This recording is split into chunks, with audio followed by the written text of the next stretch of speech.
How did you guys acquire customers before working with our program? Like, what were you guys doing to get the word out and just to get more people through the doors? I had a television commercial out, which was completely useless, I would say. I did have radio advertising that was working because they had a pretty cool program. So I would give them $2,000 in gift cards. Yeah, trade. In already charged gift cards of $50 a piece. So I'd give them $2,000 in gift cards. They'd sell them for $1,000 and keep the money.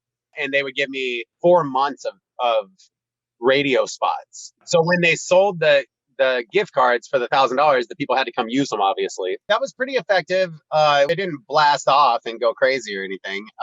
But like I said, TV advertising was an absolute waste of time. We did a really cool commercial. It was good. It was a good commercial. It showed, all the great parts of the restaurants, Yeah. Did you guys have a way to measure or track like how many people came in or what type of sales it generated at all? Like I said, it wasn't a banger by any means. Yeah. It didn't go off. What about the TV advertisements? Could you track the sales from that? Not at all. There's no quantifiable way. Every once in a while, people would be like, "Oh yeah, we saw your commercial." Glad it came by. I take that experience. The 5 times a month I would hear that, and then times it by 10, maybe. Right. I wasn't there around the clock, and I didn't talk to every customer that saw the commercial. So no real way to know. You know what I mean? Kind of a guessing game. Yeah. And I would say for as far as so at the food trucks, I have a social media guy that has influencers come over quite often, and I'll feed them and they'll blast it on their things, and you know how it goes. Yeah. And then we use you guys. Yeah, for sure. So when you were thinking about signing up with our program, what was like that one thing that made you say, "Hey, you know what? Let's do it"?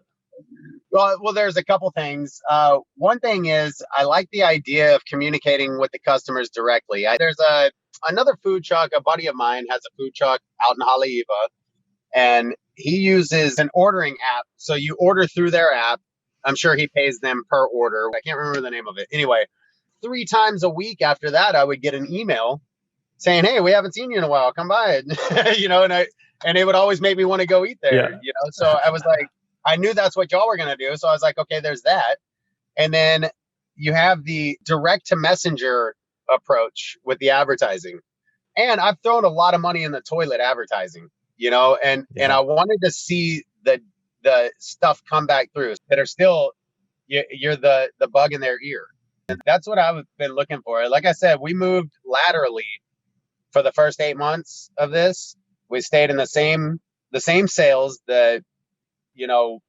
reduction in growth, basically stagnant. Yeah, it stayed stagnant. I mean, we were above water, so I wasn't, no complaints. But since we launched this, we went from 40,000 a month in sales to 50,000, over 50,000 a month in sales, like 52 or 53,000 a month in sales, and climbing.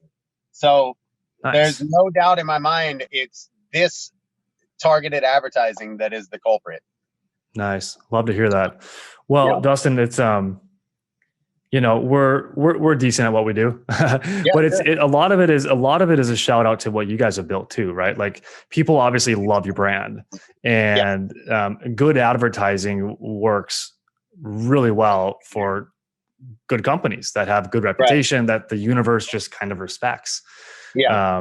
So if you guys had 3-star reviews, 2-star reviews, like that stuff probably won't really work that well for you. So, it's just not the way the world works. So, it's nice to hear that.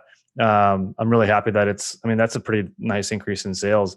What would you say to anybody who's kind of on the fence? Like they're thinking about this. They're like, yeah, I want to do it.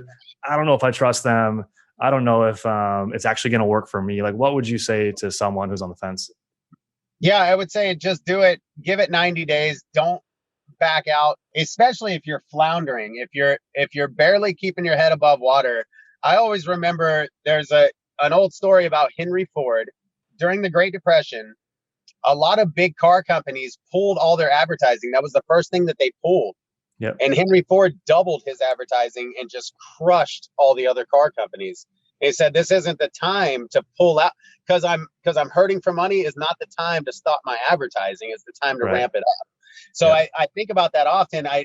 I mean, I don't want to throw money in the trash advertising. I've done that before, but I would say I was able to see evidence of this working within 2 weeks of the launch.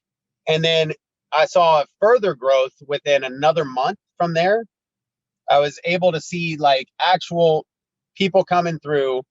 They were coming through based on this because you can see that they're coming in and buying things off the coupon code. So I would say to anybody that's on the fence about this, give it a shot. Like, give it 90 days to work, and you'll be beyond surprised if you have the same results I've had. You know? Yeah, I think the new things that I mentioned to you prior to this, the new things we're rolling out for you, I think that'll probably get you a little closer to that $2,600 a day goal that you have. Yeah, that's what I'm talking about.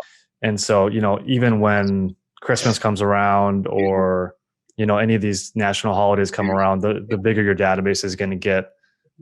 You know, the more powerful the messaging is going to become. Bigger database, right. Bigger is better usually. Yeah, of course. Yeah, man, I'm excited for you guys. Thank you for sharing your thoughts, Dustin. Really appreciate it. Yeah, without a doubt. I'm glad to help any way I can.